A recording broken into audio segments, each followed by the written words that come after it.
Assalamualaikum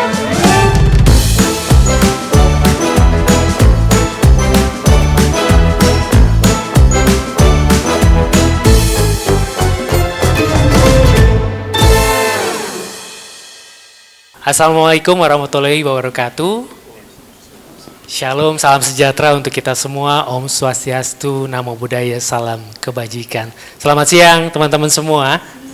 Ketemu lagi ya kita dalam Media Talk untuk kesempatan hari ini, hari Jumat 25 Agustus benar ya, 2023. Selama kurang lebih 2 jam ya kita akan ngobrol tentang mencegah kekerasan seksual dimulai dari keluarga. Harta yang paling berharga adalah keluarga. Tahu ya? Tahu lagu itu ya? Nah, kita akan ngobrol soal keluarga nih teman-teman. Keluarga ada anak yang mungkin balita, ada remaja juga ya. Ada yang mungkin sudah mulai beranjak 17, 18 ya Pak umur anak ya dan sebagainya. Tapi survei terakhir saya dapat contekan ini dari Survei Nasional Pengalaman Hidup Anak dan Remaja SNPHAR ya tahun 2021.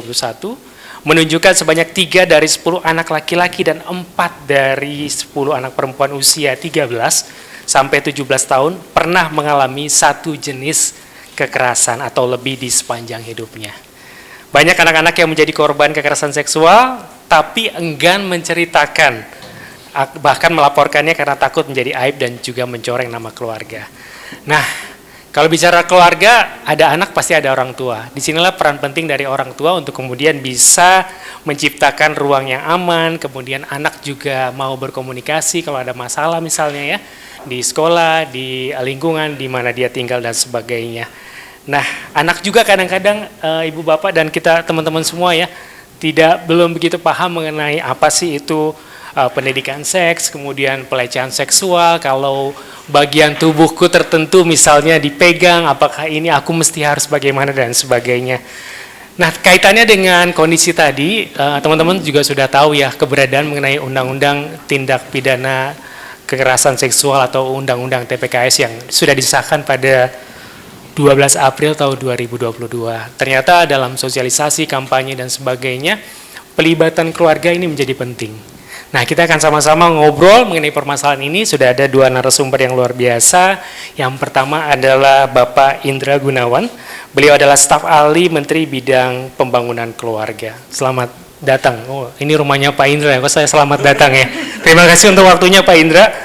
Kemudian Ibu Ratri Kartika Ningtyas. Beliau adalah seorang psikolog dari Himpunan Psikologi Indonesia ya Bu ya. Kemudian Asosiasi Psikologi Forensik. Beliau juga seorang psikolog anak, remaja, dan juga keluarga. Luar biasa. Nanti waktunya teman-teman bisa bertanya, tapi kita akan berikan kesempatan dulu kepada 2 narasumber kita untuk bisa menyampaikan paparan. Pak Indra dulu. Pak Indra, kalau kita lihat kondisinya memang ya banyak kasus kekerasan seksual misalnya ya terjadi di lingkungan keluarga dan ternyata pelakunya juga orang-orang terdekat yang dekat dengan korban misalnya. Di sisi lain tadi datanya anak laki-laki dan anak perempuan juga jadi korban begitu ya. Tapi apa sebenarnya yang dilihat dari Kementerian Pemberdayaan Perempuan dan Perlindungan Anak mengenai fenomena ini dan apalagi sekarang sudah ada undang-undangnya ya Pak ya, yang tentu butuh peran serta dari keluarga. Silakan Pak Indra. Ya, baik, terima kasih Mas Moderator dan teman-teman semua. Senang sekali nih siang hari ini kita bisa bertemu dalam acara Media Talk ya.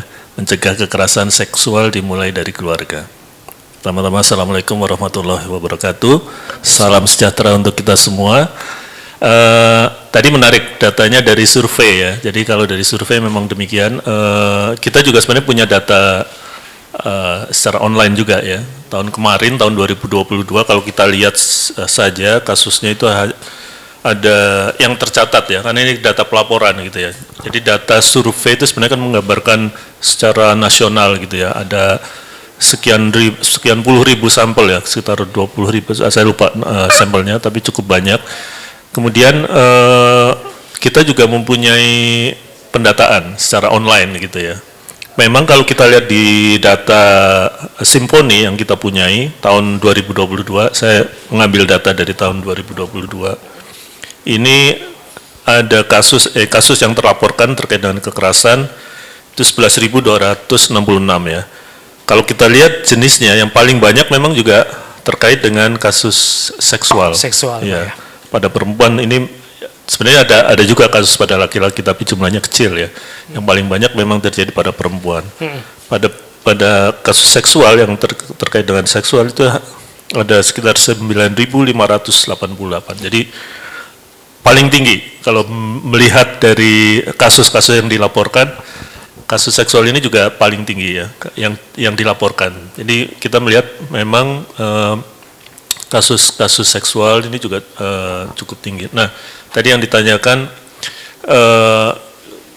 tentu tadi yang menarik, memang ada satu yang menarik bahwa juga banyak terjadi di lingkungan paling terdekat gitu ya. Betul. Lingkungan terdekat ini juga kalau kita lihat kasus sebenarnya sebagai gambaran ya, belum tentu juga terkait dengan seksual, tapi kalau kasus-kasus dalam rumah tangga itu juga, kalau tempat kejadian di rumah tangga itu juga paling tinggi gitu ya. Dari semua kasus yang terlaporkan kalau kita klasifikasi, kasus di dalam rumah tangga itu juga paling tinggi, ada sekitar 9.425 kasus yang terjadi menurut tempat ya. Kalau ini secara keseluruhan, kasus kekerasan secara keseluruhan, rumah tangga menjadi tempat yang juga paling tinggi. Nah tentu ini menjadi concern kita juga ya. Kalau kita lihat di Undang-Undang TPKS tadi, memang sebagian besar karena namanya juga Undang-Undang Tindak Pidana gitu ya. Jadi banyak mengatur terkait dengan penindakan gitu ya, kasus-kasus kekerasan, kemudian perlindungan korban dan sebagainya. Kalau kita lihat dari ada berapa bab ya kalau di di undang-undang ya. Ada 12 bab, hampir semuanya mungkin ya sebagian besar mungkin terkait dengan bagaimana penindakan gitu ya terhadap kasus-kasus seksual. Dan salah satu memang juga di bab 8 ini juga mengatur terkait dengan partisipasi atau peran dari masyarakat dan keluarga. Tentunya bagaimana kita juga ingin mendorong agar partisipasi masyarakat termasuk juga keluarga. Kalau kita bicara keluarga kan unit terkecil ya yang ada di masyarakat. Jadi tentu juga kita harapkan kita bisa mulai sebenarnya dari keluarga itu sendiri gitu ya, memberikan edukasi dari masyarakat.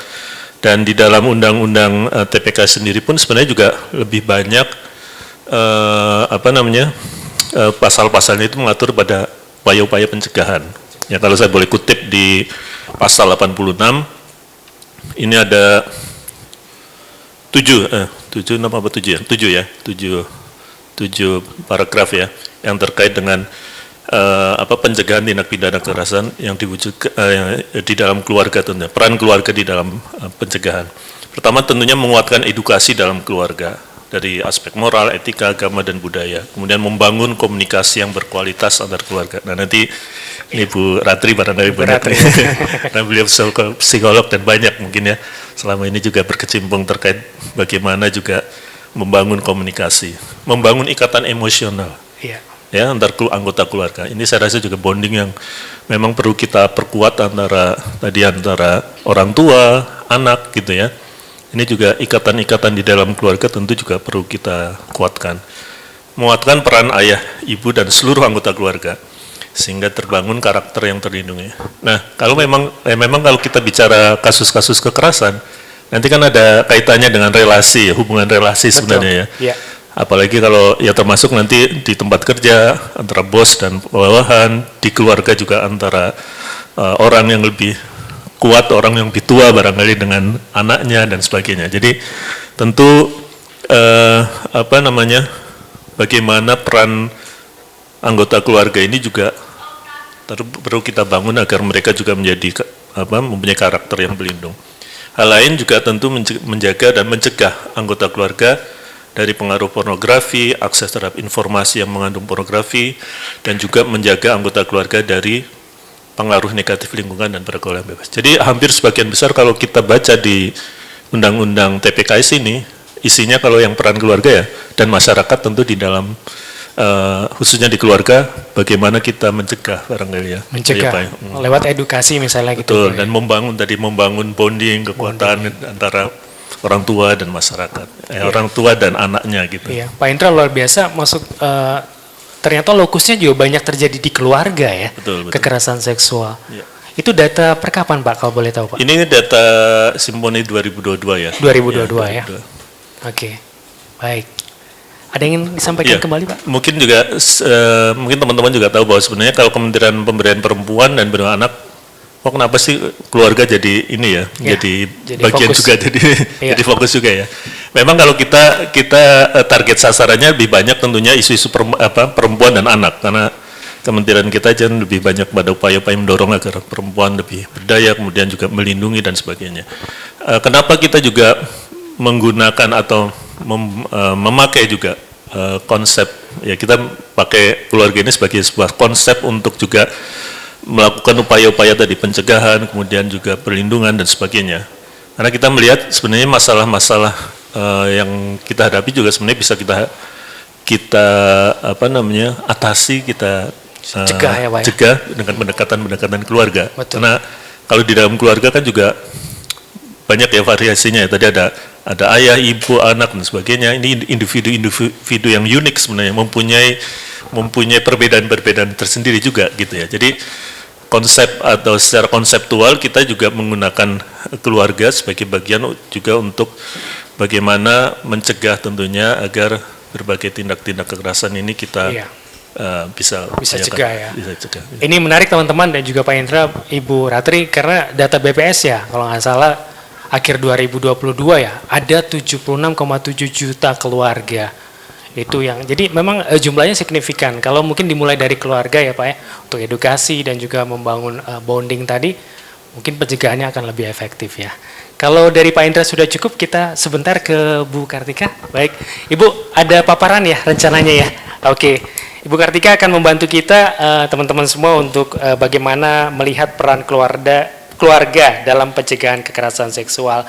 Karena yang pasti tadi seperti bukan maksud berulang-ulang ya, ternyata pelaku bahkan orang terdekat, relasi tadi itu justru malah menjadi troublemaker lah, yang membuat masa depan anak juga ternyata menjadi tidak menentu dan tidak baik, begitu traumatik dan sebagainya. Silakan Ibu Ratri. Oke. Selamat siang. Assalamualaikum warahmatullahi wabarakatuh. Waalaikumsalam. Senang sekali, terima kasih atas undangannya dari saya mewakili Himpunan Psikologi Indonesia. Nama saya Ratri, saya adalah psikolog anak, remaja dan keluarga. Tema siang hari ini apa ya? Saya antara membuatnya tuh prihatin, tapi juga sebenarnya ini menjadi concern kita bersama gitu ya, Bapak-bapak dan Mas dan Mbak sekalian. Bagaimana keluarga itu bisa berperan dalam pencegahan kekerasan seksual? Ya, kalau selama ini atau akhir-akhir ini sering sekali kita mendapati pemberitaan gitu ya yang bikin miris gitu ya, fenomena tentang kekerasan seksual. Ini saya mengutip beberapa, banyak lah kalau kita browsing tuh ada aja gitu setiap hari. Kemudian juga berita-berita kasus-kasus yang viral gitu ya tentang kekerasan seksual yang dialami terutama untuk anak dan perempuan yang sangat memprihatinkan itu anak. Dan dari beberapa berita-berita tersebut yang lebih miris itu seringnya judulnya adalah apa? Pelakunya adalah orang terdekat gitu ya, orang terdekat, orang yang dekat dengan lingkungan anak, bahkan ada yang ayah kandung gitu kan, kok bisa gitu ya. Dan hampir sebagian besar justru itu dialami di lingkungan yang terdekat gitu. Oke, boleh next berikutnya. Nah, jadi kekerasan seksual dilakukan oleh orang terdekat ini satu fenomena menjadi highlight gitu ya. Gitu. Nah, kemudian ada data juga bahwa dari LPSK itu menyebutkan pada saat pandemi terjadi itu justru pelaporan tentang kejahatan kekerasan seksual itu meningkat gitu pada saat pandemi kemarin gitu ya. Jadi dari data yang dihimpun oleh LPSK itu pelaporan tentang kekerasan seksual itu justru meningkat pada saat pandemi gitu ya. Orang justru berkumpul di rumah gitu, itu ternyata ada fenomena justru kasus-kasusnya itu meningkat gitu. Ini saya rasa berkaitan ya dengan kenapa sih kok hubungannya pelakunya adalah orang terdekat. Dan ternyata ketika pandemi terjadi jumlah kekerasan juga yang dilaporkan juga meningkat, baik kekerasan seksual maupun kekerasan secara umum gitu, yang kekerasan yang lain. Kenapa gitu ya? Kenapa ini terjadi justru di lingkungan yang terdekat? Beberapa yang kami amati, yang pertama adalah kekerasan, terutama kekerasan seksual itu terjadi karena adanya relasi kuasa.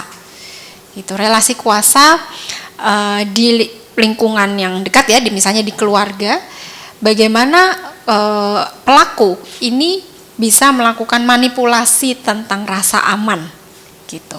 Jadi relasi kuasa itu ada manipulasi rasa aman, rasa percaya gitu kan ya, antara korban dengan pelakunya ini, karena dia punya hubungan yang sangat dekat, ada rasa percaya gitu. Nah, ini yang dimanipulasi oleh pelaku gitu ya. Kemudian memanipulasi emosi juga. Ya kedekatan, pasti kalau ada kedekatan emosi gitu ya, itu yang juga dimanipulasi. Kemudian adanya kontrol gitu. Itu yang pertama, ada relasi kuasa, kemudian yang ruang privat, karena ruang privat kemudian ada kesempatan dan ada akses. Itu yang kami menyoroti mengapa terjadi justru di lingkungan yang terdekat gitu. Relasi kuasa kan ini sekali ya, kalau dengan misalnya orang tua dengan anak, mungkin paman dengan ponakan gitu kan, itu terjadi ada relasi kuasa di ruang privat. Jadi adanya kesempatan dan akses juga yang semakin dekat. Jadi justru ada kedekatan ini juga memberikan akses, kesempatan gitu lebih banyak, ada terekspor gitu ya. Jadi ya ini yang kami amati menjadi mungkin menjelaskan kenapa sih terjadinya di lingkungan keluarga, di lingkungan terdekat itu justru banyak terjadi begitu. Oke, next mari kita pahami. Nah, sekarang dinamika keluarga pada terjadinya kekerasan seksual itu apa? Kalau saya amati dengan beberapa kasus yang saya hadapi ya dari konsultasi klien gitu, sebetulnya yang juga menjadi tantangan di dalam keluarga adalah keterampilan mengelola konflik dalam keluarga. Konflik itu kan sesuatu yang tidak bisa kita hindari gitu ya. Dan konflik itu juga sebenarnya tidak selalu buruk gitu. Tapi bagian dari proses perkembangan itu sebetulnya juga akan menemui konflik.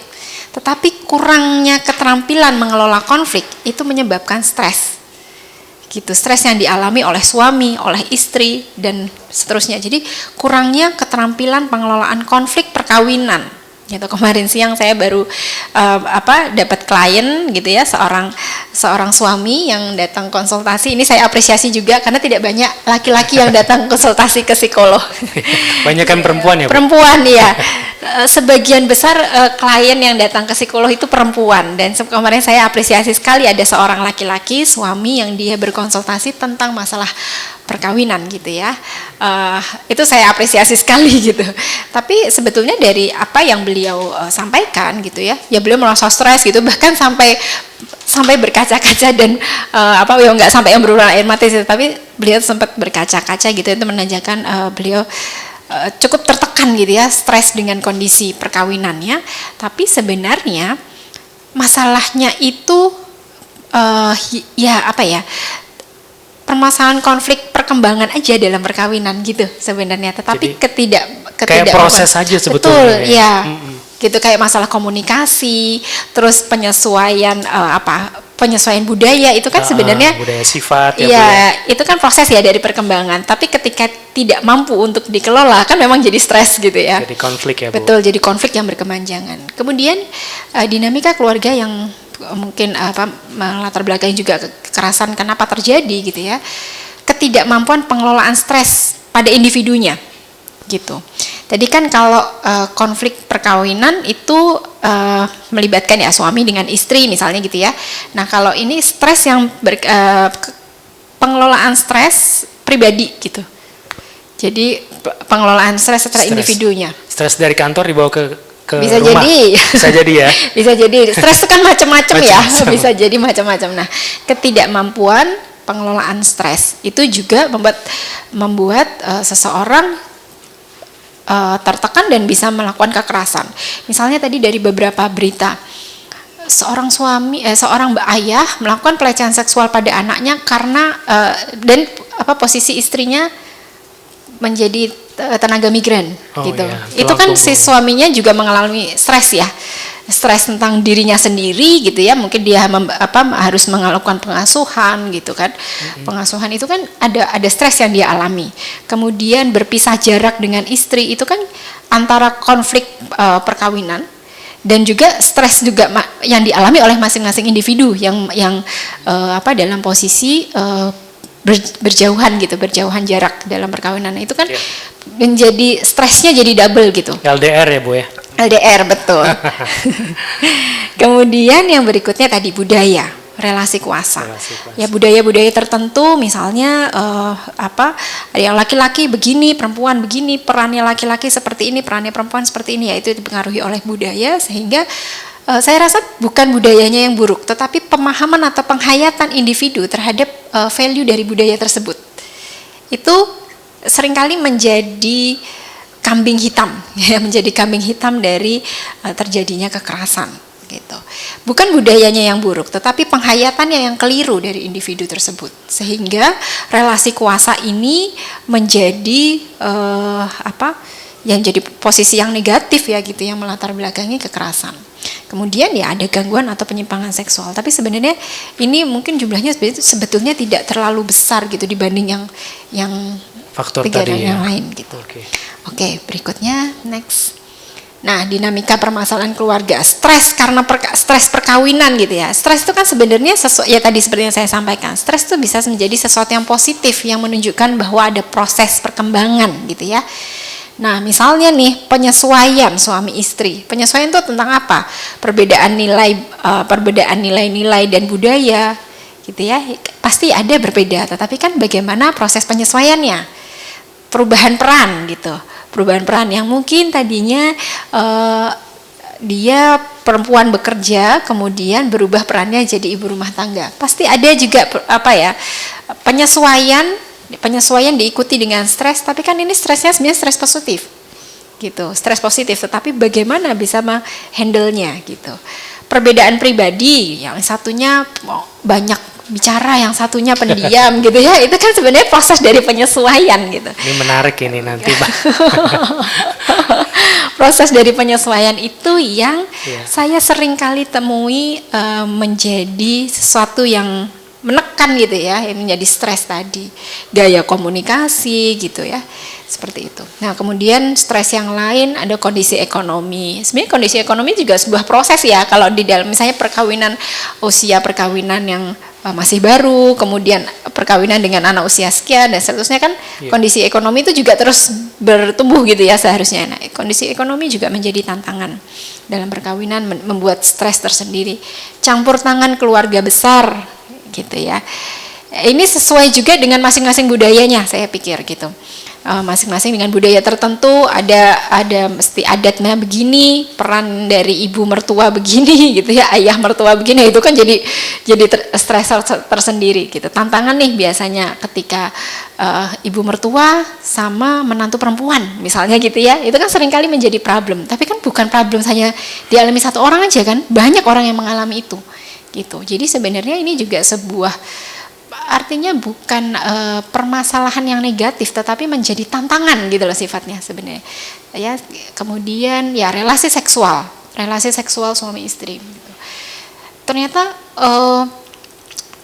di dalam pernikahan gitu ya, yang tadinya mungkin kalau sebelum menikah kan seks menjadi sesuatu yang wow, kayaknya nanti kalau sudah menikah ini, tapi ternyata tidak loh gitu.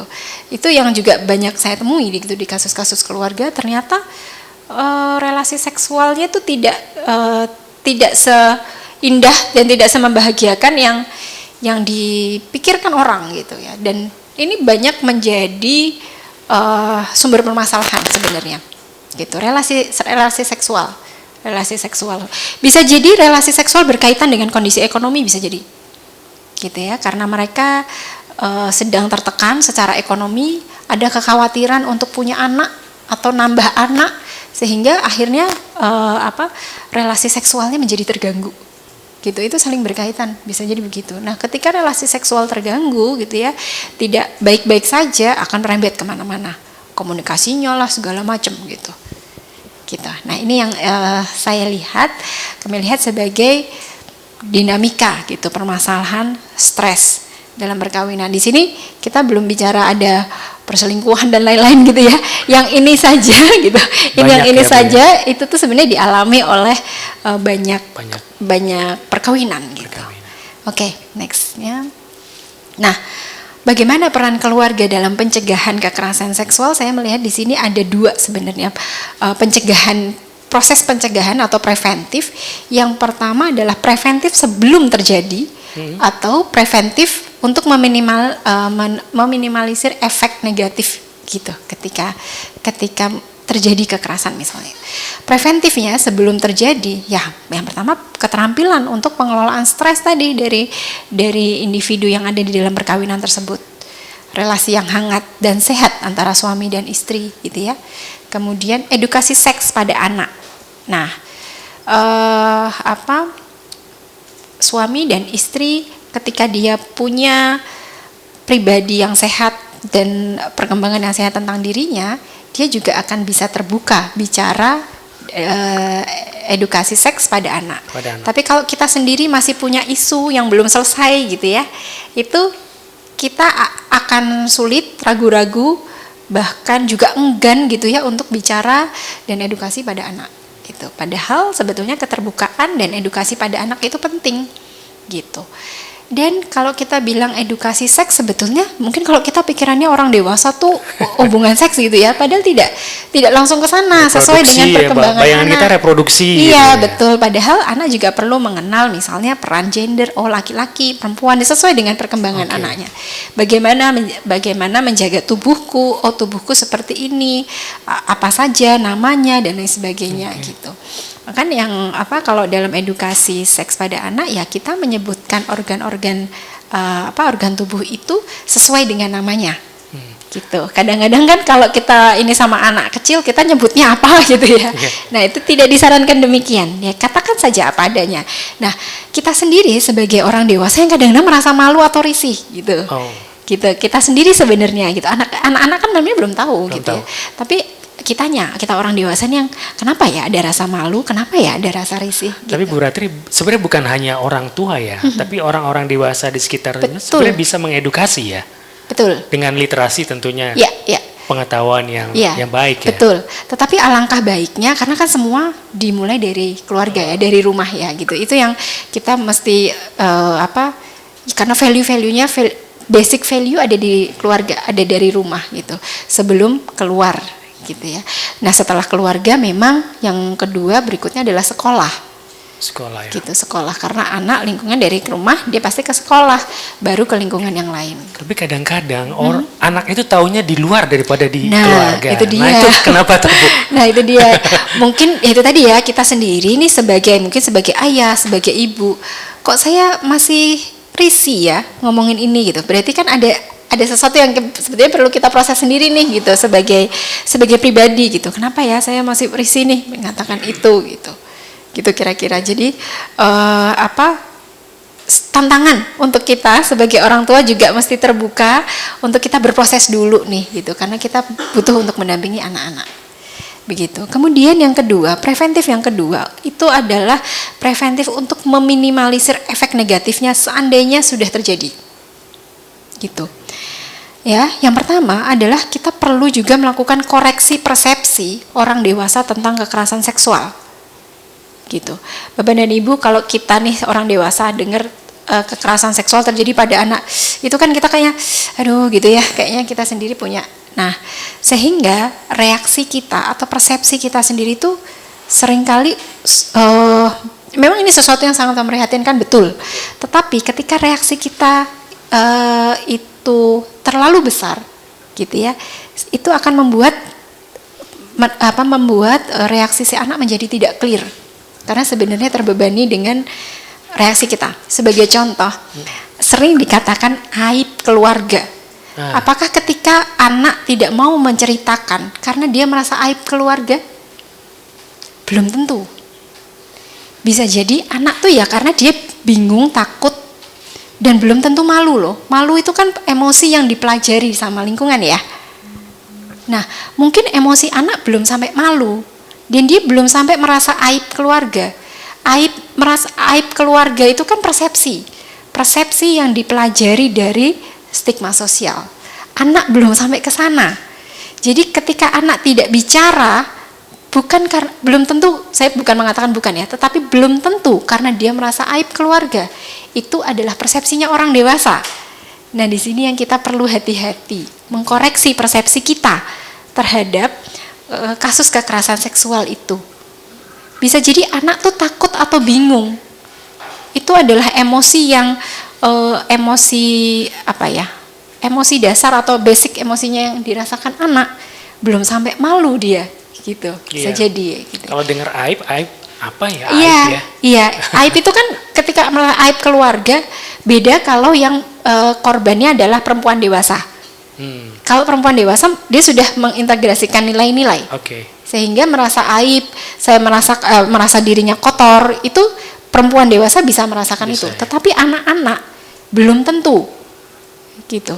Belum tentu. Nah, ini kan reaksi orang dewasa gitu, persepsinya orang dewasa di sekitarnya, sehingga perlu nih kita mengkoreksi juga apa persepsi saya tentang kekerasan seksual. Oke. Gitu. Supaya kita tidak menambah efek negatifnya dari si anak itu. Gitu ya. Ini preventif untuk meminimalisir efek. Lalu kemudian ya berikutnya jejaring antar lembaga. Dia ketika terjadi kekerasan kemudian harus kemana dan lain sebagainya. Gitu ya. Ini kan sesuai dengan informasi juga terkait dengan informasi. Banyak orang yang tidak tahu, takut, kemudian dan lain sebagainya gitu. Informasi tentang jejaring ini saya rasa penting. Ada Sapa 129 ya Pak Indra ya? Ya, sosialisasi gitu ya Pak. Ini saya rasa program yang sangat bagus nih gitu ya. Seperti ini kan juga bagian dari edukasi pada masyarakat. Teman-teman media nanti bisa menyampaikan gitu. Saya rasa ini penting sekali. Oke, berikutnya. Nah, keluarga yang sehat itu dimulai dari pribadi suami dan istri yang sehat, kemudian lingkungan yang mendukung. Lingkungan yang mendukung kalau dari Kementerian PPPA ada Puspaga ya Pak ya. Puspaga yang memang tujuannya adalah preventif keluarga yang sehat gitu ya. Kemudian juga ada di masyarakat tuh sebenarnya kader-kader penggerak dari berbagai lembaga. Itu juga bisa diberdayakan untuk saling bekerja sama gitu ya. Nah, karena kemudian pribadi suami istri yang sehat ini juga akan nantinya bisa mendampingi anak-anak berkembang sehat secara pribadi dan juga jasmani. Gitu. Ini menjadi PR sebenarnya untuk orang tua gitu ya. Untuk kita, saya sering kali memakai analogi kondisi darurat di pesawat.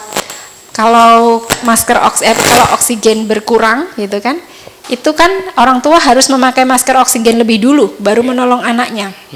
Nah, ini sebenarnya juga menjadi analogi yang pas dalam kita melakukan pengasuhan anak gitu. Jadi orang tua itu mesti sehat dulu, sehat secara psikologis maupun juga secara fisik gitu. Berproses dulu. Kalau kita masih punya ada isu-isu tadi ya, kenapa kok saya malu ngerasa ini, seringkali tuh orang tuanya ini loh yang jadi punya isu sebenarnya gitu. Tapi orang tua kan, ya saya paham ya, orang tua apa-apa saking cintanya sama anaknya diduluin gitu. Nah kalau di pesawat dia makain masker oksigennya ke anaknya dulu, dia nggak pakai. Itu yang sebenarnya sering terjadi dalam pengasuhan. Padahal kalau di pesawat nggak boleh kan? Kalau di pesawat pakai dulu orang tuanya. Tapi dalam pengasuhan sehari-hari tidak. Orang tua seringnya mendahulukan anak sampai dia nggak lupa dengan dirinya. Jadi sebenarnya sehatkan dulu dirinya, orang tuanya baru ke anak-anak.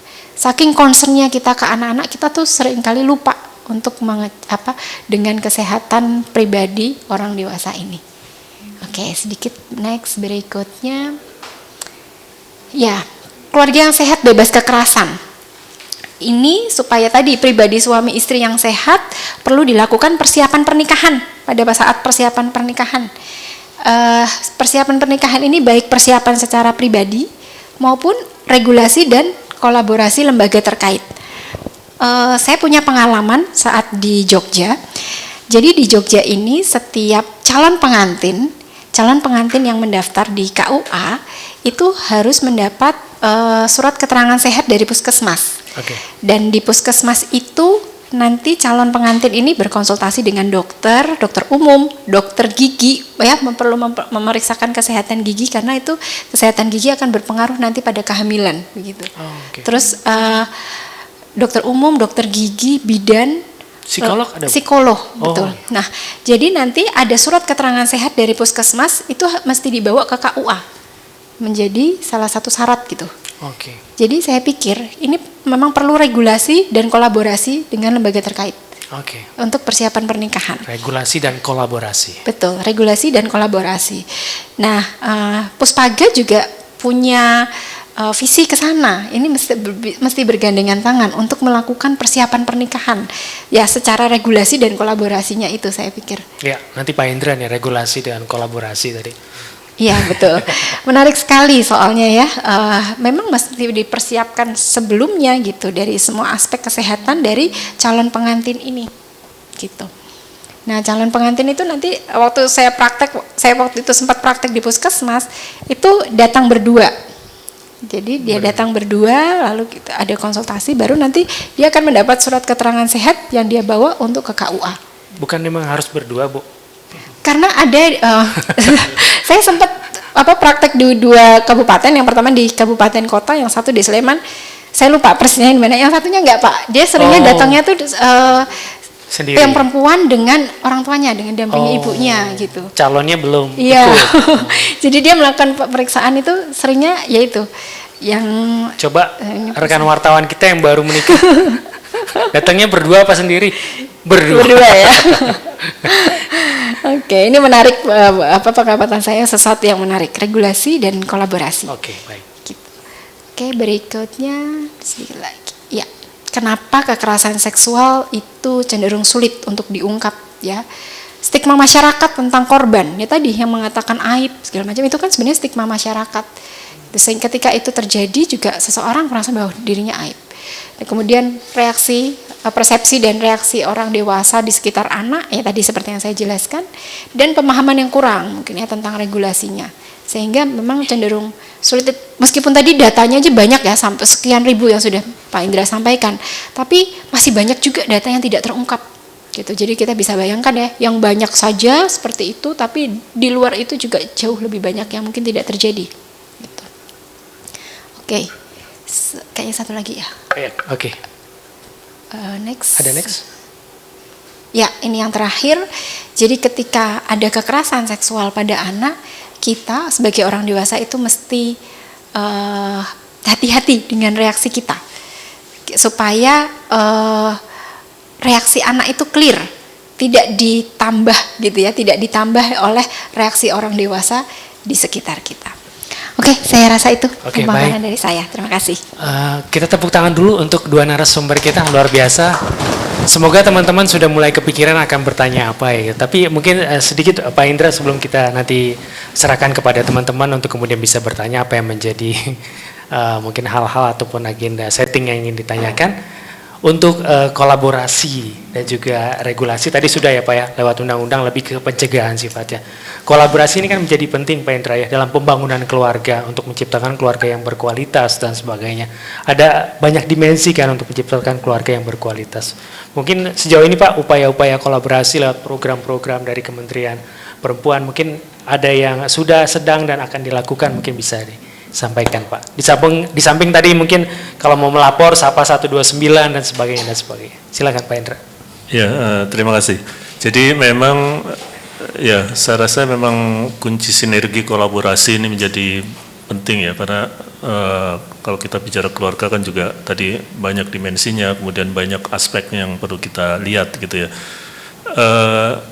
Sebenarnya kita juga sudah banyak ya program-program yang sasarannya keluarga di kementerian lembaga yang ada. Nah, memang tentu sesuai dengan tugas fungsi masing-masing kementerian tentunya. Misalnya di Kementerian Sosial untuk keluarga-keluarga yang rawan, di Kementerian Agama juga sebenarnya kita juga kemarin juga karena ada survei ada indeks kualitas keluarga, kita juga mendorong agar di dalam survei itu juga ditanyakan terkait dengan legalitas misalnya. Ini baru di PPS sudah mulai karena waktu sebelumnya memang nggak sulit untuk cari datanya ya. Meskipun saya rasa di Kemenak mungkin ada ya, tapi secara umum itu nggak pernah ditanyakan kalau dalam survei-survei, karena melihat pentingnya sebenarnya landasan legalitas bagi sebuah keluarga, sebagai sebuah ketahanan. Nah, terkait dengan kolaborasi sinergi yang saat ini memang sedang kita atau yang sudah pernah kita lakukan, misalnya adalah materi-materi TPKS ini kita juga masukkan misalnya ke dalam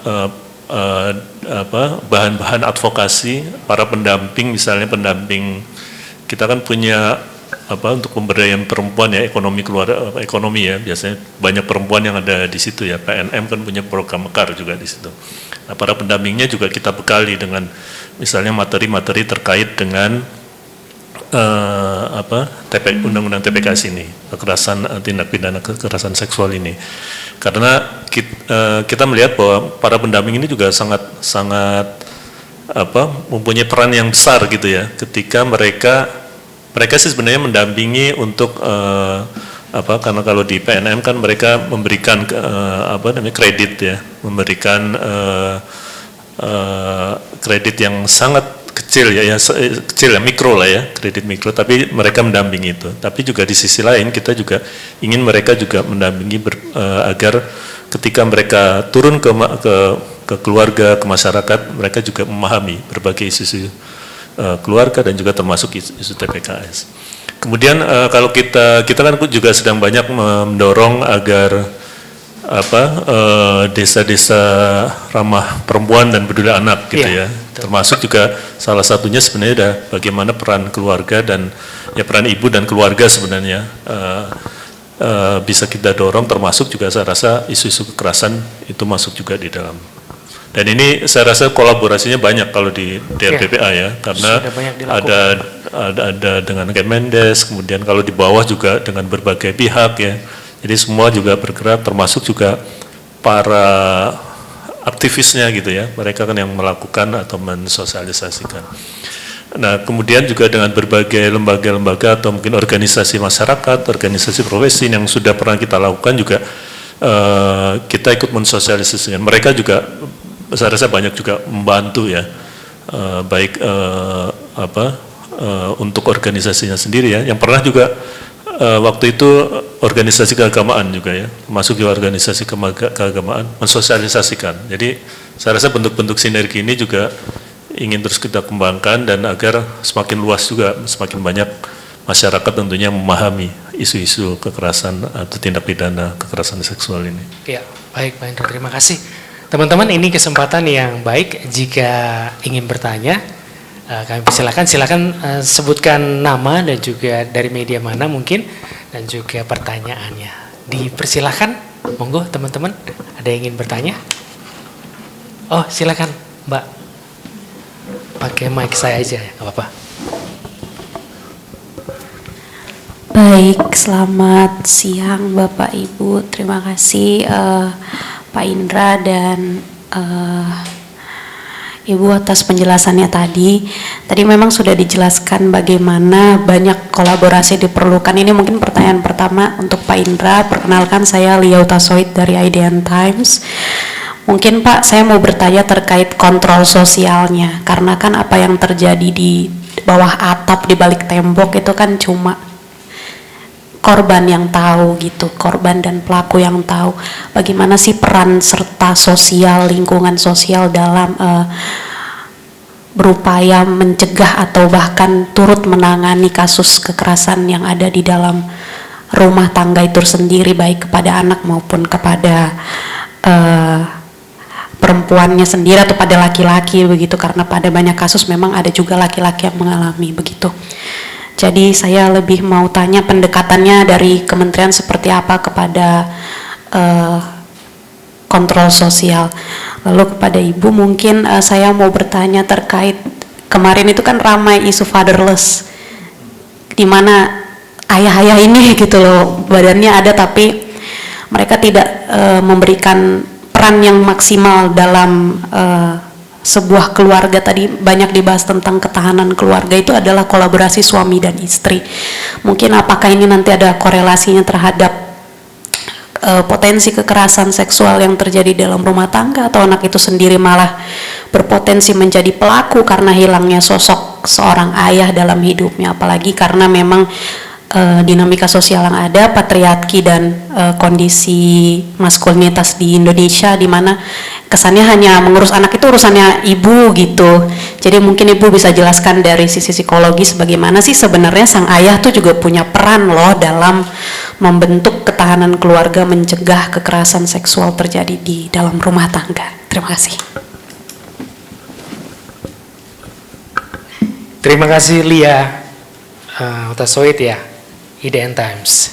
Kita langsung jawab atau ada pertanyaan lagi? Gak apa-apa ya, satu-satu ya, biar lebih ini lagi, lebih seru lagi. Pak Indra, mungkin boleh mengawali Pak, silakan Pak.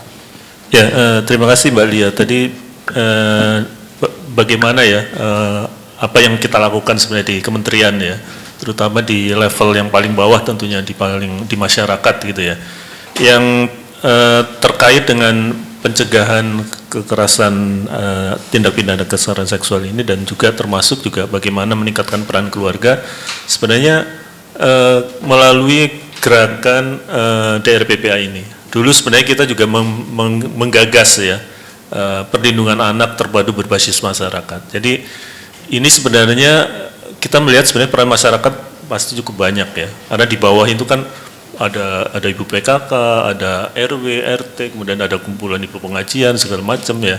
Yang kita harapkan paling tidak di masyarakat itu mereka bisa mempunyai kemampuan untuk mengadvokasi, mensosialisasikan gitu ya. Jadi memang targetnya juga tidak terlalu tinggi-tinggi banget gitu ya.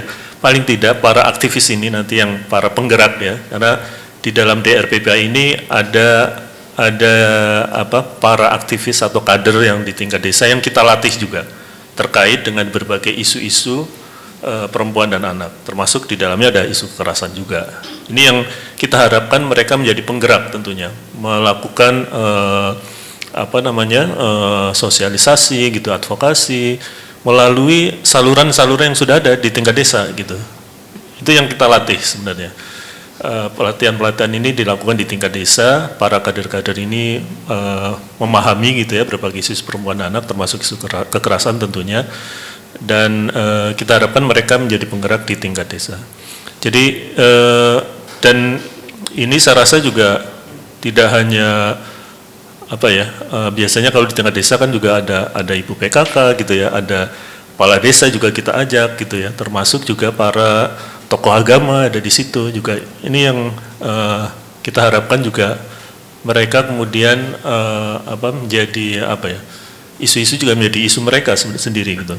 Dengan tentunya kalau kita bicara pencegahan kan sebenarnya bisa dilakukan oleh semua orang gitu ya, dan lebih sifatnya lebih murah sebenarnya daripada nanti kalau ada kejadian, waduh ini udah kasusnya segala macam harus. Artinya Pak Indra, kalau kita mungkin orang di sekitar kita tadi itu udah tahu ini bakalan kejadian ya, kita bisa juga ikut membantu mencegah ya Pak ya, dengan keterlibatan tadi ya. Iya, jadi memang targetnya tidak muluk-muluk ya pada para kader ya, paling tidak mereka tadi melakukan upaya-upaya preventif gitu ya, melakukan sosialisasi, menyampaikan kepada teman-temannya atau rekan-rekannya yang dari sekelilingnya. Kemudian kalau menjumpai kalau ada kasus-kasus kekerasan, mereka tahu kemana harus merujuk gitu. Jadi memang bukan mereka yang menangani gitu, enggak ya, tapi paling tidak mereka tahu ketika ada tetangganya misalnya mengalami kasus kekerasan, ada yang di sekitar yang mengalami kekerasan, mereka tahu kemana harus dibawa. Ini kan menjadi penting saya rasa juga untuk menjembatani gitu ya, dan artinya kalau gerakan ini terus bisa kita gaungkan ya, karena kementerian kan juga, kementerian PPPA kan kementerian speak up itu tadi Pak ya? Ya, dari itu speak up itu bisa terus kita lakukan akan semakin banyak, dan memang kita melakukan baru sifatnya kayak modeling gitu ya, belum semua, tapi kita juga bekerjasama dengan Kementerian Desa. Jadi dalam melakukan DRPPA ini juga kita berkolaborasi dengan Kementerian Desa untuk terus mengembangkan, dan terutama juga dengan pemerintah daerah ya. Ada beberapa yang sudah menginisiasi atas menggunakan anggarannya sendiri gitu ya, melakukan pelatihan juga bagi para kader-kader di tingkat desa gitu ya, dengan kita nyiapkan modulnya saja. Modulnya sudah kita siapkan semua, termasuk juga bahan-bahan sosialisasi juga sebenarnya sudah ada. Jadi ini yang kita harapkan tentu akan semakin banyak lagi pemerintah daerah gitu ya, kabupaten maupun juga kota yang juga kita libatkan tentunya, karena kami pun juga tidak bisa ya semua harus ada 70.000 desa soalnya ya di Indonesia ini ya. Tentu kekuatan kami juga tentu harus menggandeng berbagai kementerian desa, ada Kementerian Dalam Negeri, ada yang kelurahan karena di Kementerian Dalam Negeri, dan juga tentunya pemerintah daerah, karena pemerintah daerah yang mempunyai kewenangan tentunya ya di tingkat termasuk paling bawah. alokasi anggaran ya Pak. Betul, termasuk juga sebenarnya pemanfaatan anggaran desa gitu. Oh iya. Betul. Jadi kita harapkan anggaran desa itu tidak hanya untuk yang fisik-fisik aja gitu ya, tapi juga bisa kita manfaatkan misalnya tadi untuk melakukan sosialisasi gitu, untuk melakukan ada gerakan-gerakan di masyarakat, campaign kampanye itu yang mungkin sebenarnya juga nggak terlalu mahal barangkali ya kalau di tingkat desa, tapi sebenarnya resource di anggaran desa bisa kita manfaatkan. Makanya kita juga banyak mengadvokasi Kementerian Desa agar juga memberikan payung ya, agar dana desa itu juga bisa dimanfaatkan untuk program-program, kegiatan-kegiatan pemberdayaan, termasuk juga pemberdayaan perempuan dan juga kegiatan-kegiatan lain yang tentunya kita mendukung agar pencegahan kekerasan ini bisa kita lakukan. Betul. Karena ada satu faktor tadi ekonomi juga ya Pak ya. Betul, di desa ya. Ibu Kartika, silakan. Ibu Ratri. Ya. Oke, baik. Terima kasih Mbak Lia atas pertanyaannya tentang fatherless gitu ya. Kemarin memang sempat viral gitu ya tentang fatherless. Kalau yang saya amati, kalau misal ada fenomena fatherless ini berkaitan dengan generasi. Kalau yang sekarang, yang orang tua generasi milenial, itu sebenarnya keterlibatan ayah sudah lebih banyak. Nah, ini mungkin berkaitan dengan generasi sebelumnya, sebelum milenial itu apa ya? Mungkin ada baby boomers ya sebelumnya gitu kan. Itu kan pada waktu generasi itu situasinya kan berbeda. Keterbukaan tentang informasi itu kan juga masih kurang gitu ya, sehingga juga tadi masih ada kalau pengasuhan itu tugasnya perempuan, laki-laki seperti ini itu. Jadi peran gender itu juga saya mengamati berkaitan dengan si generasi ini tadi gitu. Karena kalau yang sekarang, yang orang tua generasi milenial itu sudah lebih banyak keterlibatannya. Nah, kemudian kalau saya juga sering mengamati banyak ya sekarang diadakan parenting class gitu. Parenting class itu kalau pesertanya orang tua yang anaknya masih usianya usia sekolah, belum remaja itu mereka akan datang berdua gitu. Jadi parenting class itu yang anaknya masih apalagi usia balita, kemudian usia SD ke bawah gitu ya, itu masih datang berdua gitu. Jadi sekarang orang tua milenial itu sebenarnya keterlibatan laki-laki dalam pengasuhan sudah lebih besar. Kalau pengamatan saya demikian.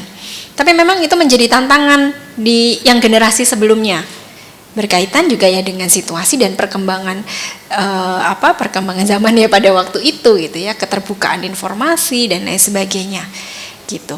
Jadi saya sih optimis ya Mbak, kalau nanti di generasi berikutnya itu isu fatherless semoga sudah lebih berkurang gitu. Itu yang saya amati gitu. Jadi tapi kan, generasi milenial. Bu Ratri, lihat juga maksudnya tadi peran ayah itu memang sentral ya. Iya, berperan tetap sentral berperan ya. banget. Apalagi gitu. terkait pencegahan tadi kekerasan ataupun Betul, edukasi literasi buat anak-anaknya ya. Iya. Sesimpel sebenarnya yang sering terlupakan, perlu membuat ibunya happy.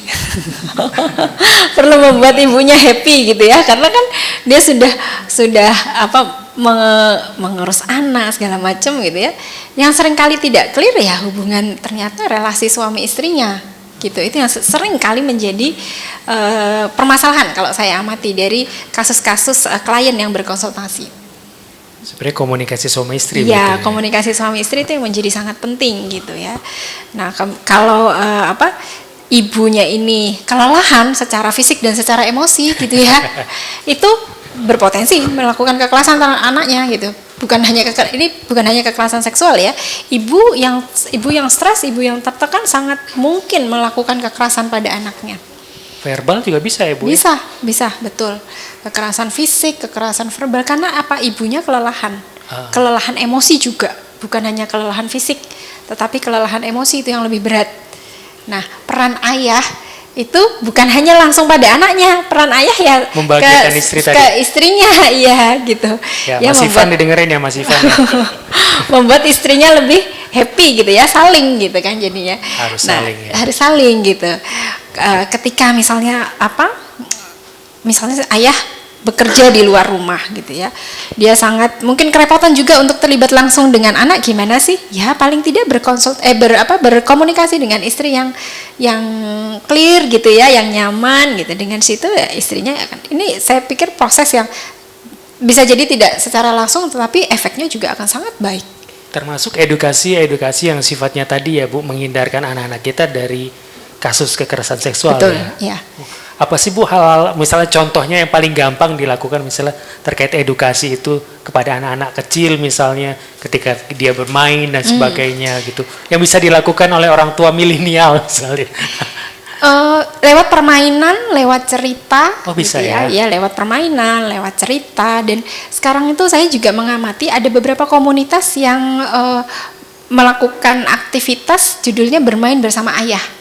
Oh. Gitu, bermain bersama ayah itu misalnya beberapa kali weekend gitu saya amati ada tuh komunitas yang mengadakan itu, bermain bersama ayah gitu ya.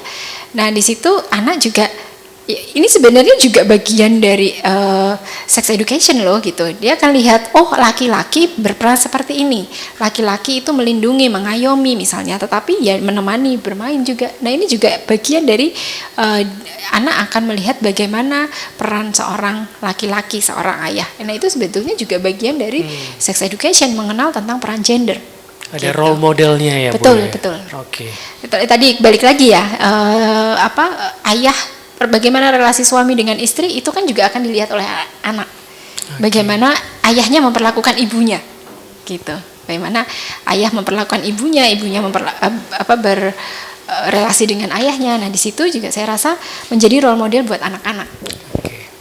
Gimana Mbak Lia, Kak Lia? Mantap Pak Indra mau menambahkan? Iya, mungkin kalau sedikit menambahkan dalam konteks tentunya karena kementerian ini kan Kementerian Pemberdayaan Perempuan dan Perlindungan, dan termasuk juga sebenarnya berbagai isu gender, kenapa kita juga melakukan pengarustaman gender gitu ya di dalam konteks pembangunan ya secara makro tentunya ya. Itu sebenarnya juga tadi kan banyak budaya-budaya yang seolah-olah tadi ya, misalnya kalau bicara pengasuhan tadi lekatnya kepada ibunya gitu kan, peran perempuan, padahal kan sebenarnya peran bapak juga sentral sebenarnya. Setuju Pak. Sangat kuat sekali di situ gitu ya. Ini memang juga sebenarnya kalau kita bicara isu gender nanti sebenarnya mulai dari keluarga juga gitu, sebelum nanti ke tingkat nasional, ke global gitu ya.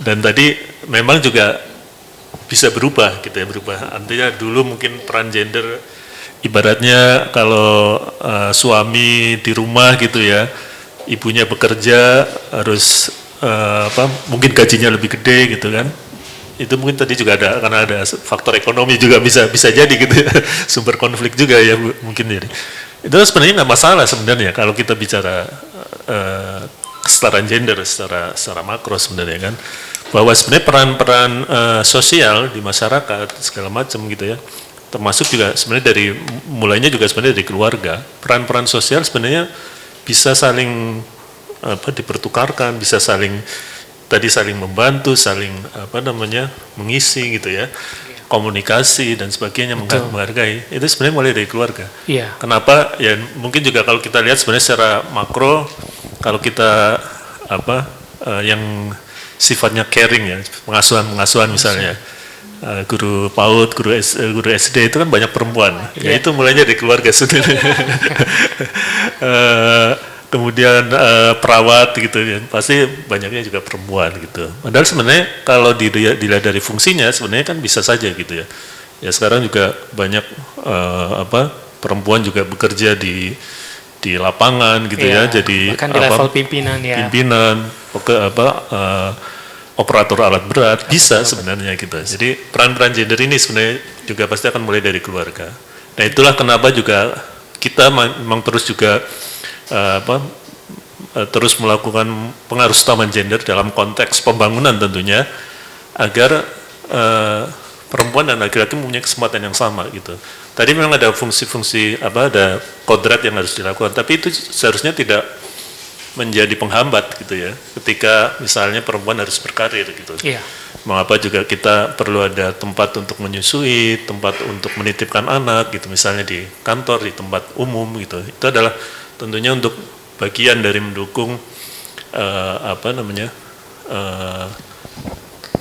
fungsi-fungsi atau tugas-tugas sosial ya, yang sebenarnya sama antara laki-laki dan perempuan, karena ada tadi fungsi kodrati yang memang juga harus kita fasilitasi juga agar sebenarnya semua mempunyai kesempatan yang sama. Jadi secara nasional, secara global gitu ya, mengapa kita juga melakukan mainstreaming gender ke berbagai kementerian, lembaga, dan juga tentu daerah, juga termasuk daerah, agar isu-isu ini bisa juga menjadi perhatian kita bersama. Ya, kolaborasi tadi ya Pak ya.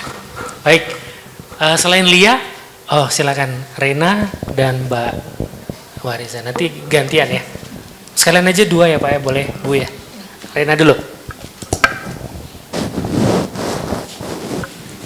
Selamat siang Pak Indra dan Bu Ratri. Saya lebih ke contoh kasus ya Pak. Pak mau tanya, kan banyak kasus di mana fenomena di mana ayah kandung tega memperkosa anaknya di saat sang istri menjadi TKW. Terbarunya tuh seperti kasus ayah di Dompu, Nusa Tenggara Barat kan memperkosa 2 anaknya sekaligus anak kandungnya. Nah, bagaimana Kemen PPA menanggapi fenomena kasus tersebut? Lalu untuk korbannya, pastikan dari sisi psikolog Bu, pastikan mengalami trauma kan. Terus pendampingan korban kan pasti sudah dilakukan Kemen PPA. Tapi terkadang kan trauma psikis tuh nggak sembuh 1 bulan 2 bulan kan Bu. Itu bagaimana ya menyikapi korban yang masih mengalami trauma hingga saat mereka sudah dewasa atau berkeluarga, kan itu berdampak gimana pola asuh mereka terhadap anak-anaknya nanti gitu Bu. Terima kasih. Terima kasih Mbak Rena. Silakan Pak, boleh namanya. Oke, terima kasih. Saya Dinda dari Media Indonesia. Sebenarnya nyambung juga pertanyaannya dengan Mbak barusan soal dampak jangka panjang. Ini untuk ke Ibu psikolog dulu. Dampak jangka panjang dari anak korban kekerasan itu tuh seperti apa gitu. Penelitian yang pernah saya baca itu korban kekerasan, terutama anak itu di kemudian hari itu berpotensi sebagai pelaku juga gitu. Nah itu apakah seberapa besar lagi tuh persentasenya anak-anak korban kekerasan itu kemudian menjadi pelaku.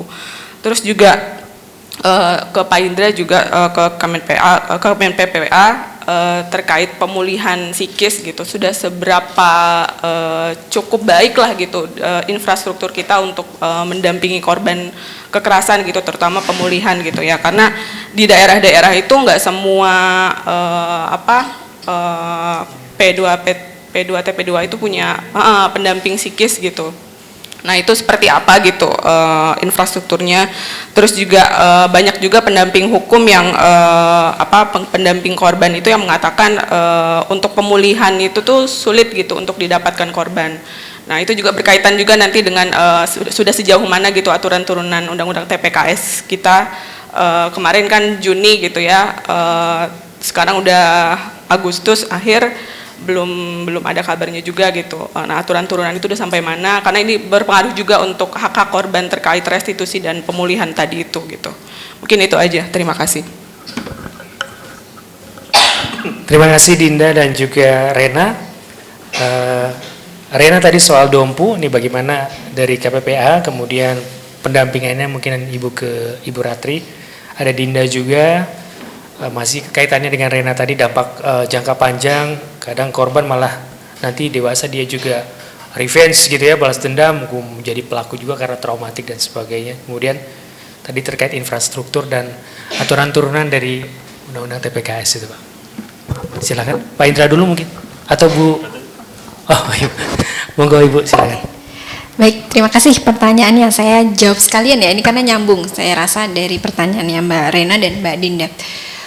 terkait dengan pemulihan trauma itu kita sebenarnya ada penanganan secara individualnya gitu ya, individual dengan pada korban yang terkait langsung, tapi yang juga sebetulnya bisa dilakukan dan juga turut penting itu adalah kita memberikan intervensi pada masyarakat sekitar, karena masyarakat sekitar ini juga bisa jadi mengalami secondary trauma yang dia tidak mengalami langsung.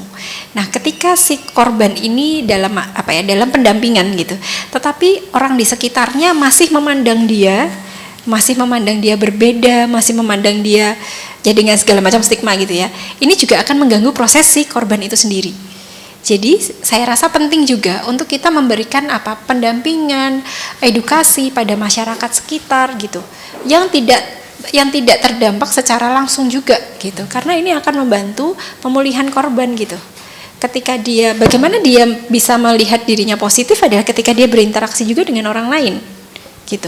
Jadi kita sebagai orang di sekitarnya juga perlu untuk memandang dalam tanda kutip ya biasa aja gitu, tidak memandang dia berbeda gitu. Jadi kita punya kepercayaan pada dia bahwa dia juga bisa pulih gitu ya, tanpa bermaksud untuk mengecilkan gitu tentang efek dari peristiwa yang traumatis itu. Tapi sebetulnya tidak selalu loh tidak selalu trauma berat gitu misalnya. Kadang-kadang itu persepsi kita. Maka kita perlu clear melihat individual differences. Jadi keberagaman reaksi dari masing-masing individu gitu. Sharing dari teman psikolog yang lain yang lebih banyak ya mendampingi proses korban kekerasan, ternyata tuh banyak juga korban kekerasan seksual yang kita pikir trauma berat tapi ternyata tidak seberat itu gitu. Jadi kita juga perlu hati-hati ya tentang persepsi kita tentang korban kekerasan ini. Nah, jangan-jangan itu bisa mempengaruhi proses pemulihannya dia. Gitu. Jadi saya pikir yang penting juga adalah proses pemulihan itu juga dilakukan edukasi dan pendampingan dari masyarakat di sekitarnya. Gitu. Misalnya begini ya, ketika ada kasus kekerasan seksual terjadi pada anak laki-laki. Gitu. Misalnya katakanlah ada di satu lingkungan X atau di sekolah X gitu. Bayangkan Mbak, yang merasa ikut ada perasaan trauma itu siapa? Para orang tua yang punya anak laki-laki umurnya sama. Itu tuh ada perasaan trauma juga loh gitu. Yang dia mendengar kabar itu gitu. Nah, reaksi orang tua ini itu juga perlu kita perlu kita antisipasi, perlu didampingi juga. Gitu.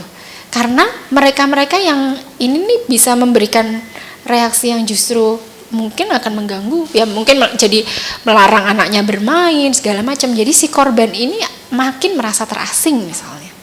Atau si anak-anak yang lain yang dia juga tidak mengerti gitu ya, tapi karena reaksi orang tua yang di sekitarnya ini gitu ya, itu kan menjadi mengaburkan persepsi anak. Jadi saya rasa penting sekali untuk kita juga memberikan pendampingan, edukasi pada masyarakat di sekitar terdampak kasus. Baik secara langsung maupun tidak langsung. Kadang-kadang kita nggak terdampak langsung, nggak dengar beritanya di media sosial aja.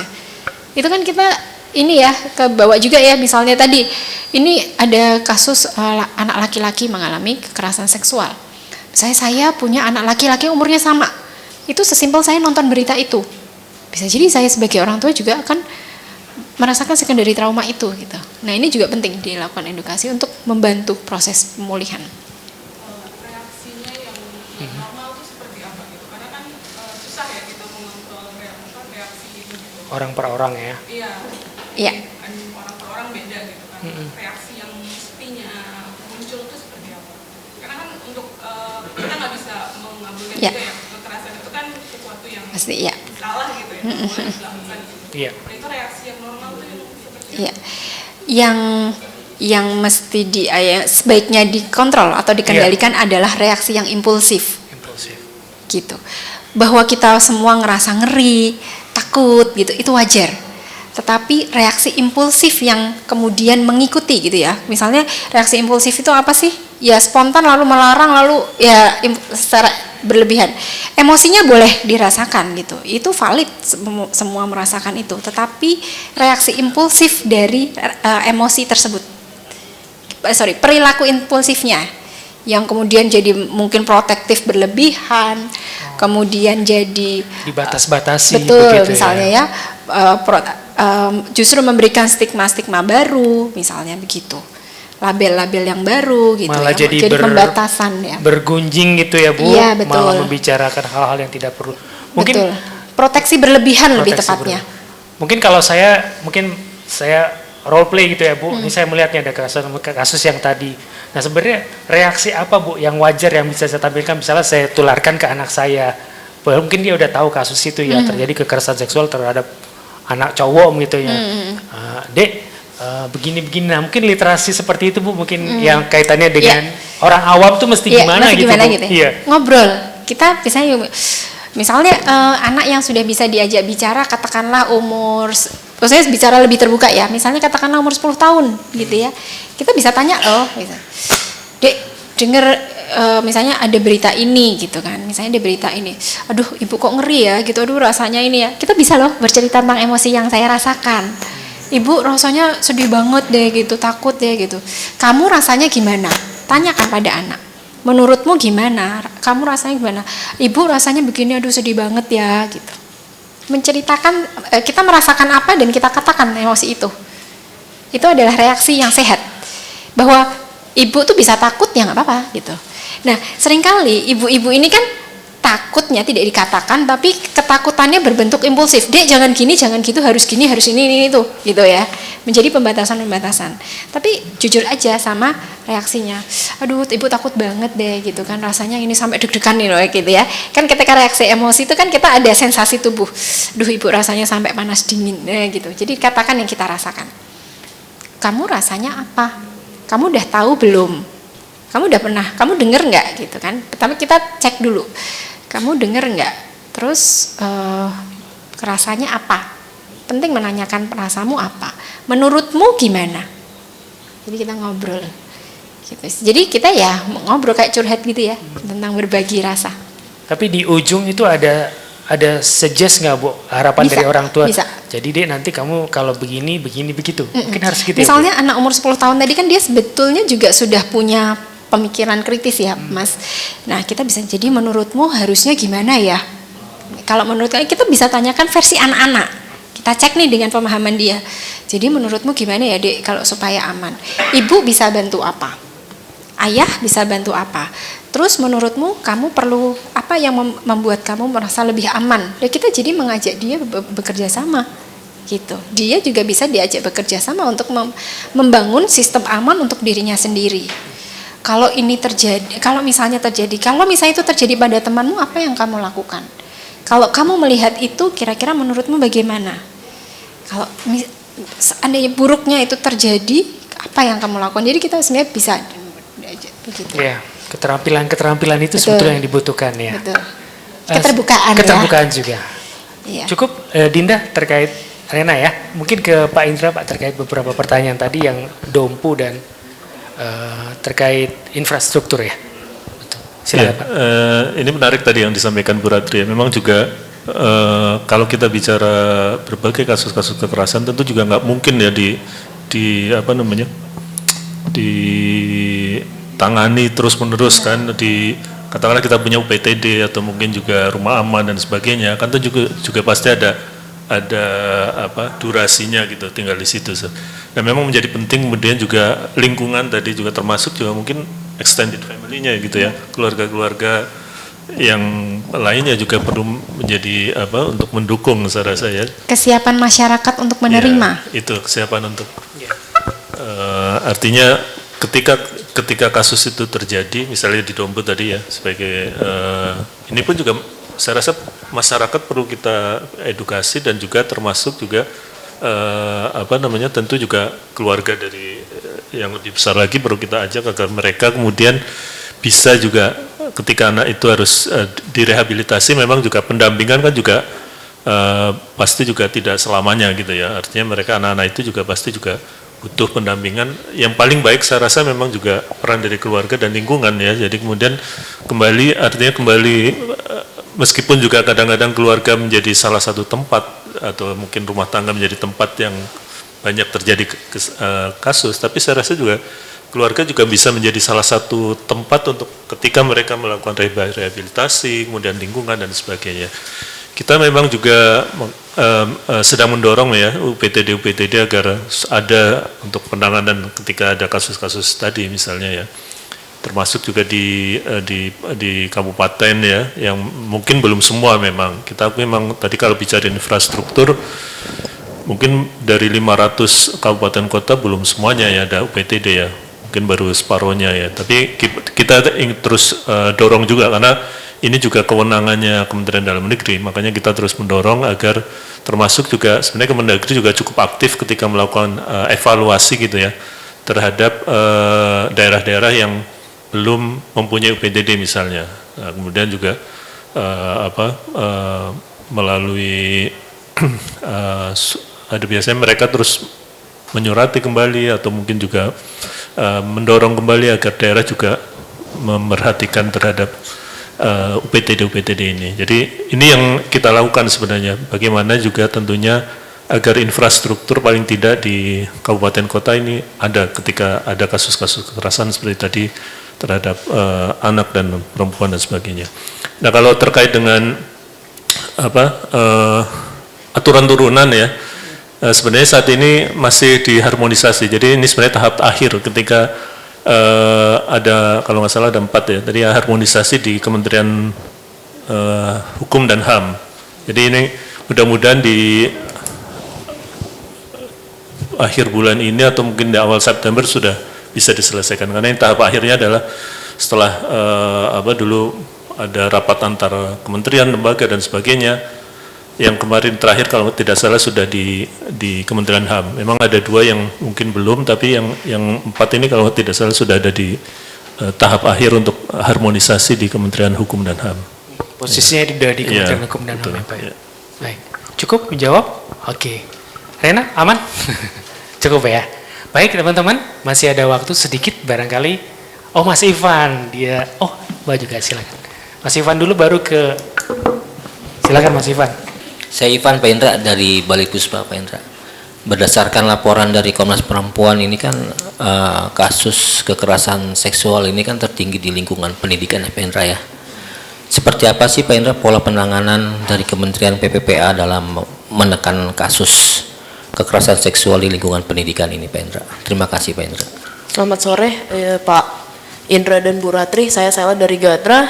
Pertanyaan saya masih bersambung sama teman-teman tapi mungkin sedikit beda lah. Tapi kan tadi sempat Ibu Ratri sempat sebut soal secondary trauma, berarti ada unsur masyarakat di sini yang harus diperbaiki dengan tanda kutip. Cuma pertanyaan saya mungkin kebalikannya, kalau misalkan di masyarakat itu kan kita sebenarnya punya suatu stigma tersendiri. Saya bicara soal jangankanlah kekerasan itu sudah terjadi, katakan kekerasan itu belum terjadi, bahkan levelnya mungkin masih pelecehan.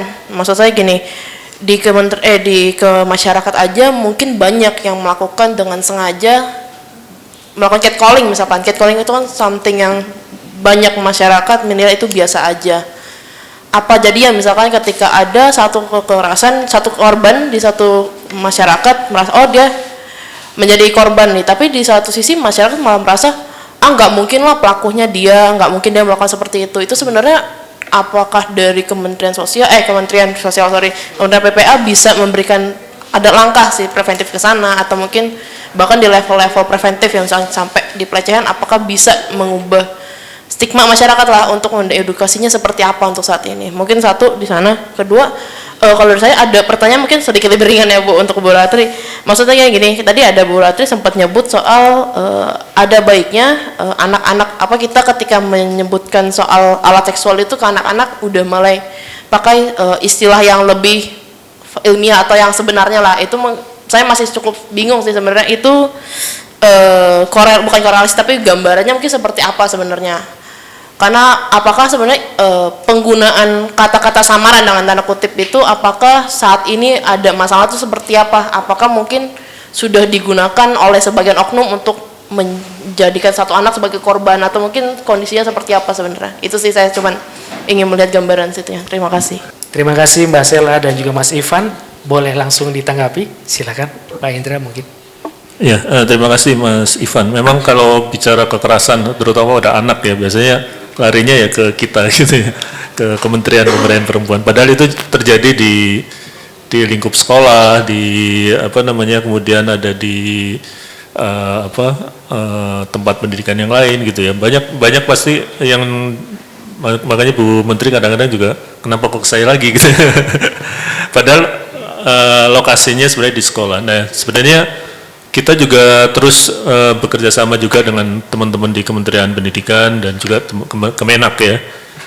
Mereka juga sebenarnya sudah mempunyai aturan-aturan melalui kalau tidak salah ada peraturan Menteri Pendidikan misalnya. Kemudian di Kemenak juga mereka sudah mengeluarkan Permenak gitu ya, terkait dengan pencegahan kekerasan di lingkungan sekolah. Nah ini yang tentunya ingin terus kita dorong agar ya sekolah, karena sekolah juga sebenarnya ada kewenangan di daerah juga ya. Kalau SD SMP ini kan juga kewenangannya di kabupaten kota ya, SMA baru nanti di provinsi. Termasuk ini juga tentu kita ingin mendorong agar kewenangan ini juga menjadi bagian tanggung jawabnya pemerintah daerah juga gitu, karena sekolah kan juga ada di wilayah-wilayah itu. Di samping juga saya rasa kalau terkait dengan kebijakan saya rasa cukup peraturan-peraturan menteri di Kemendikbud dan Kebudayaan sebenarnya sudah cukup progresif ya. Artinya mereka sudah mempunyai aturan-aturan untuk pencegahan terutama kekerasan, bahkan sampai di perguruan tinggi kalau di ini kan di Dikbud. Masuk Kemenak juga sebenarnya mereka sudah punya untuk yang pendidikan Islam, mereka juga punya untuk pencegahan kekerasan misalnya di lingkungan pendidikan Islam. Ini saya rasa kalau di level kebijakan memang juga sudah cukup memadai sebenarnya. Tinggal memang kita juga ingin terus mendorong agar pemerintah daerah juga sebenarnya punya tanggung jawab juga ketika terjadi kekerasan di sekolah misalnya, karena sekarang kan semua sudah otonomi ya di kabupaten gitu ya, provinsi. Jadi tanggung jawabnya pun sebenarnya menjadi tanggung jawab kabupaten maupun juga provinsi. Ini yang saya rasa sebagai kementerian kebijakan, kementerian yang koordinatif yang tentunya bisa kita lakukan ketika ada kasus-kasus kekerasan di sekolah maupun di wilayah tertentu, ya kita dorong melalui di pusat, kalau di pusat melalui kementeriannya, maupun juga kalau di daerah yang melalui pemerintah daerahnya. Jadi ini yang upaya-upaya ini yang kita lakukan. Tadi kalau yang terkait dengan level preventif ya, edukasi ya, terkait undang-undang ya, kekerasan terutama kekerasan dan tindak pidana kekerasan seksual, memang juga saat ini kita banyak melakukan campaign-campaign tentunya ya. Di samping juga kalau di level masyarakat tadi sebenarnya melalui gerakan-gerakan sebenarnya yang ingin kita lakukan, karena tentu masyarakat juga punya kemampuan ya ketika mereka menggerakkan di lingkungan masyarakat. Tadi seperti yang saya jelaskan, tentu melalui gerakan-gerakan di tingkat desa, di gerakan-gerakan di tingkat pemerintah daerah, ini terus kita gaungkan, terutama untuk pencegahan kekerasan. Termasuk sebenarnya kalau kita melakukan mainstreaming gender juga sebenarnya ini kan sebenarnya ujungnya ya, kalau kita bicara kekerasan ada stigmatisasi, ada nanti double burden segala macam, ini kan sebenarnya di ujungnya ya, di muaranya ya. Tapi di hulunya tentu juga melalui mainstreaming gender di berbagai kementerian, lembaga, daerah, ini yang tentu sebagai hulunya tentu perlu kita lakukan juga. Jadi tentu upaya-upaya kalau di hilirnya tentu banyak upaya-upaya sosialisasi yang kita lakukan, termasuk saya rasa sekarang sebenarnya sudah banyak ya melalui media sosial gitu ya. Ini sangat ampuh ketika banyak menggaungkan gitu ya pencegahan atau tadi ya, seperti katakanlah catcalling, bahwa itu sebenarnya juga bagian dari ini, juga saya rasa menjadi kesadaran dari kita semua. Mungkin itu yang bisa. Ya. Ibu Ratri silakan. Oke, Mbak Sela ya. Tentang edukasi seksual pada anak. Kenapa dianjurkan untuk memberikan edukasi ya sesuai dengan namanya supaya lebih jelas gitu buat anak. Jadi kan kalau ada perkembangan kognitif anak ya, pada usia dini itu perkembangan kognitifnya itu kan anak konkret. Jadi ya dia akan lebih baik kalau tahu misalnya alat kelamin laki-laki itu penis gitu. Kenapa sih harus dikatakan burung gitu kan? Karena misalnya dikatakan burung itu kan bisa menjadi kabur gitu. Pemahaman anak juga akan menjadi kabur. Nah, permasalahannya adalah orang dewasa tidak cukup nyaman untuk mengatakan ini penis, ini vagina misalnya gitu. Nah, yang tidak nyaman kan orang dewasanya gitu. Padahal ya memang itu kan real namanya. Nah, padahal buat anak ya anak sebetulnya masih clear gitu. Sehingga kalau misalnya dikatakan bahwa alat kelamin laki-laki ini misalnya ini adik punya ini, anak adik laki-laki gitu. Ini adik punya anak kelamin ini laki-laki namanya penis. Itu sebetulnya ya memberikan informasi yang clear dan apa adanya. Itu sebenarnya dan menghindari persepsi yang salah gitu ya, menghindari persepsi yang salah dan anak ya tahu apa adanya itu akan lebih baik gitu sih, Mbak. Gitu. Cukup, Mbak Sela? Baik, teman-teman, karena mungkin keterbatasan waktu ya, kita akan coba akhiri. Tapi sebelum kita akhiri, mungkin ada pernyataan pamungkas begitu kayak debat capres dari Pak Indra dan juga Bu Ratri terkait lagi-lagi keluarga. Ternyata pencegahan kekerasan seksual sangat pasti bisa dimulai dari keluarga dan itu berdampak luar biasa bagi bagaimana upaya kita bersama untuk menekan angka kekerasan seksual. Silakan Pak Indra, mungkin ada closing statement begitu, Bu Ratri juga sebelum kita akhiri.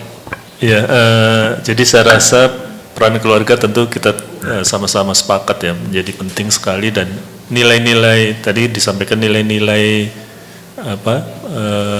penghormatan segala macam sebenarnya bisa mulai diajarkan dari keluarga. Nah, dari keluarga inilah meskipun juga kami di Kementerian Pemberdayaan Perempuan dan Perlindungan Anak tidak secara spesifik ya targeted to keluarga, tapi konsep pendekatan keluarga ini menjadi penting untuk juga menyelesaikan berbagai masalah-masalah yang kita hadapi, termasuk kalau kita bicara isu kesetaraan gender, kemudian juga kekerasan itu sebenarnya kan ujungnya ya karena ketidakadilan dan gender dan sebagainya, kemudian menimbulkan kekerasan dan sebagainya, tentu bisa kita mulai dari keluarga. Nah, nilai-nilai ini saya rasa bisa kita mulai ajarkan pada anak-anak kita bahwa sebenarnya peran-peran sosial, peran-peran masyarakat sebenarnya bisa sama gitu antara laki-laki dan perempuan, sehingga membuat relasi tadi hubungan relasi antara laki-laki dan perempuan setara dan juga sama. Saya rasa ini yang mungkin perlu kita terus gaungkan dan saya rasa memang perlu, apalagi kalau terkait dengan pencegahan kekerasan seksual dan sebagainya, ini perlu kita terus gaungkan bersama, perlu kita suarakan bersama, termasuk juga isu kesetaraan gender. Jangan stop sampai di sini, tapi tentu kita perlu terus-menerus menyuarakan agar tidak ada kekerasan, terutama kekerasan di tempat kita. Saya tiada akhir ya Pak ya? Iya. Bu Ratri, silakan. Baik, terima kasih. Ya, jadi kita sepakat bahwa keluarga yang sehat pribadi dan sehat secara pribadi dan jasmani itu akan mewujudkan keluarga yang bebas kekerasan. Gitu. Dan bagaimana mewujudkan keluarga yang sehat ya dimulai dari pribadi suami dan istri dan juga lingkungan, pengaruh lingkungan serta juga regulasi dan kolaborasi dari pihak-pihak terkait untuk mewujudkan keluarga yang sehat jasmani dan rohani gitu ya, kemudian bebas kekerasan. Baik, sekali lagi teman-teman kita berikan aplaus untuk kedua narasumber kita. Terima kasih Pak Indra, Bu Ratri. Akhir kata saya tidak akan menyimpulkan karena sudah disimpulkan tadi oleh dua pembicara kita. Terima kasih untuk kebersamaannya teman-teman semua. Kita ketemu di Media Talk berikutnya. Selamat sore.